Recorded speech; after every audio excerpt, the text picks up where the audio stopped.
வணக்கம். அனைத்து இந்திய அண்ணா திராவிட முன்னேற்ற கழக பொதுச் செயலாளர் எடப்பாடியார் அவர்கள் நடத்துகின்ற ரோடு ஷோ பற்றி ஒரு விவாதம் நடத்தலாமா? கோவை மாவட்டம் மேட்டுப்பாளையத்தில் எடப்பாடி பழனிசாமி அவர்கள் 2026ஆம் ஆண்டுக்கான தேர்தல் பிரச்சாரத்தை துவக்கியிருக்கிறார். அங்கிருந்து ஆரம்பித்த ரோட் ஷோ தற்பொழுது திருவாரூர் மாவட்டம் வரைக்கும் நீண்டிருக்கிறது. எடப்பாடி பழனிசாமி பாரதிய ஜனதா கட்சியோடு கூட்டணி வைத்ததால் எடப்பாடி பழனிசாமி 2026ஆம் ஆண்டு சட்டமன்ற தேர்தலில் தோல்வியை தழுவுவார். திமுக 200 தொகுதிகளுக்கு மேல் வெற்றி பெறும். எடப்பாடி பழனிசாமியுடைய அதிமுக நிச்சயம் வெற்றி பெற முடியாது. திமுக பாரதிய ஜனதா கட்சி கூட்டணி பொருந்தா கூட்டணி. எடப்பாடி பழனிசாமியின் ரோட் ஷோ தோல்வியை சந்தித்திருக்கிறது என்று திமுக பிரச்சாரம் செய்து கொண்டிருக்கிறது. இதற்கு உங்கள் பதில் என்ன? இதுல பாத்தீங்கன்னா திமுக என்னைக்கு உண்மையை பேசியிருக்குது மக்கள்கிட்ட, அந்த மாதிரி இது வரைக்கும் பேசுறதே கிடையாது. ஏன் அப்படின்னா மக்களுக்கு இன்னைக்கு தெரியும். இன்னைக்கு மேட்டுப்பாளையத்துல ஆரம்பிக்கப்பட்ட போது மக்களுடைய கூட்டம் என்ன, அந்த மக்களுடைய எழுச்சி என்ன, எந்த அளவுக்கு மக்கள் பாதிக்கப்பட்டிருக்காங்க திமுக ஆட்சியில. இன்னொரு தலைவனை தேடி போகணும்னா அது எடப்பாடியார் தான் இன்னைக்கு இருக்காரு நிச்சயமா, அப்படிங்கிற ஒரு காலகட்டத்துக்கு மக்கள் வந்துட்டாங்க. இப்ப அதனால திமுகவுக்கு ஒண்ணுமே பொறுத்து கொள்ள முடியல. ஆட்சி இழக்க போறங்கிற நம்பிக்கை முழுசும் வந்துருச்சு. இது எப்படி மக்கள்கிட்ட கொண்டு போய் சேர்த்தணும்? பாரதிய ஜனதா கட்சியோட கூட்டணி வச்சா எடப்பாடியார் தோத்து போயிடுவாரு அப்படிங்கிறத இவங்க ஒரு முன்னிறுத்தி, பாரதிய ஜனதாவை முன்னிறுத்தி ஒரு பொய் பிரச்சாரத்தை ஆரம்பிச்சுக்கிட்டாங்க. இதுல நீங்க எந்த மாற்று கருத்துமே கிடையாது.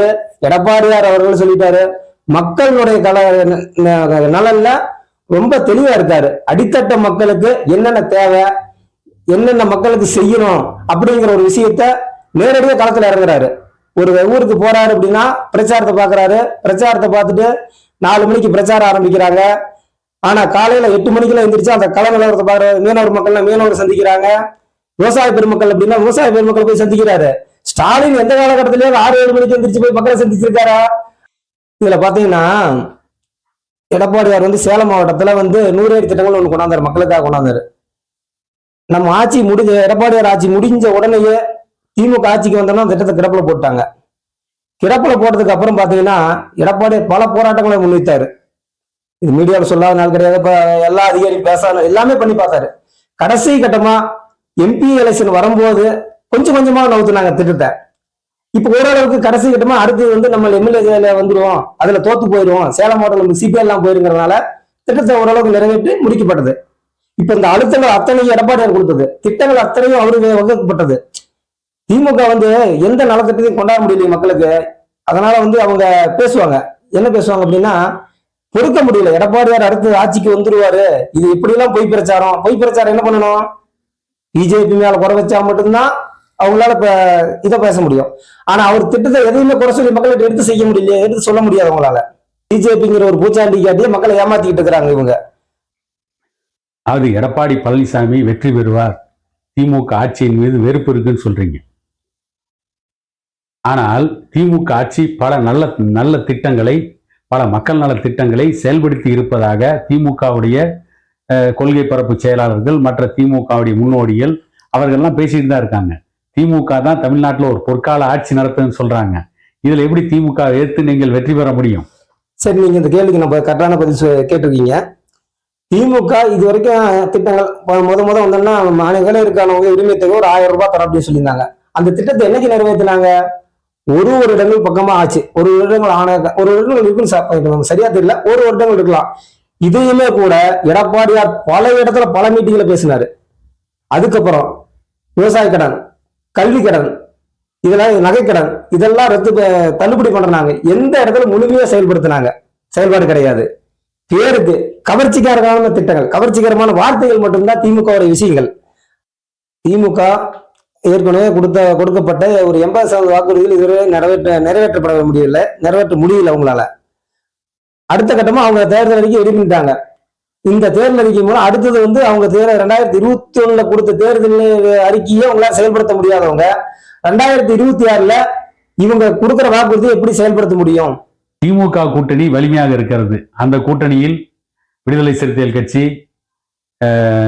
மறுமலர்ச்சி திமுக, கம்யூனிஸ்ட் கட்சிகள், காங்கிரஸ் கட்சிகள், முஸ்லிம் சமூகத்தை சார்ந்த ஒரு கட்சி, இப்படி வலிமையாக இருக்கின்ற பொழுது அதிமுக பாரதிய ஜனதா கட்சியை மட்டும் வைத்துக் கொண்டு, அதுவும் ஒன்றும் பெரும்பான்மையான ஓட்டு வங்கி பாரதிய ஜனதா கட்சிக்கு தமிழ்நாட்டில் கிடையாது, குறைந்த ஓட்டு வங்கி தான் இருக்கிறது.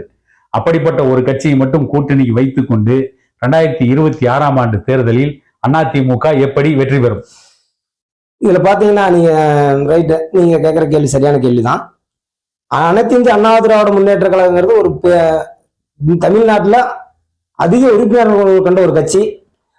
அது போக முக்கிய ஒரு சில தலைவர்கள் கூட எங்க கட்சியில மாட்டு கட்சிக்கு போயிட்டு இருக்காங்க. அண்ணா திராவிட முன்னேற்ற மாட்டு கட்சிக்கு போயிட்டு இருக்காங்க. தலைவர்கள் மட்டும்தான் போறதை பார்த்திருக்கீங்க. தொண்டர்கள் கூட்டம் கூட்டமா எடப்பாடியார் எந்த பகுதிக்கு செல்கிறாரோ அங்கெல்லாம் பாத்தீங்கன்னா இன்று 5000 பேர் இணைக்கப்பட்டார்கள், இன்று 1000 பேர் இணைக்கப்பட்டார்கள், திமுக மற்ற கட்சியை சேர்ந்தவர்கள் அப்படின்னு தொண்டர்கள் அணிவகுப்பாக வந்துட்டு இருக்காங்க. இப்ப அதிமுக தேடி எடப்பாடியார் தேடி அணிவகுப்பாக வந்துட்டு இருக்காங்க. அப்படி இருக்கிற பட்சத்துல நீங்க அதிமுக எப்படி கூட்டணிங்கிறது இன்னைக்கு வந்து பாரதிய ஜனதா அதிமுக கூட்டணி, இன்னும் மற்ற சிறு சிறு கட்சிகளும் அனைத்து இந்த அண்ணா திராவிட முன்னேற்ற கழகத்தோட கூட்டணி இருக்காங்க. இன்னும் 8 மாதம் எலெக்ஷனுக்கு இருக்கு. இன்னும் யார் யார் கூட்டணிக்கு வர்றாங்கன்னு நீங்க பொறுத்து இருந்து பாருங்க. அப்ப இந்த வெற்றி பாதைங்கிறது இது கண்டிப்பா அதிமுகவுக்கு சாதகமாக 100% சாதகமாக அமைகிறது ஒரு வாய்ப்பு இருக்கு. திமுக வந்து நீங்க ஆட்சி சிறப்பா நடத்துன்னு சொல்லியிருக்கீங்க. திமுக ஆட்சி நடத்துறதுக்கு பல மந்திரிகளையே அதிமுக தான் கொடுத்திருக்குது.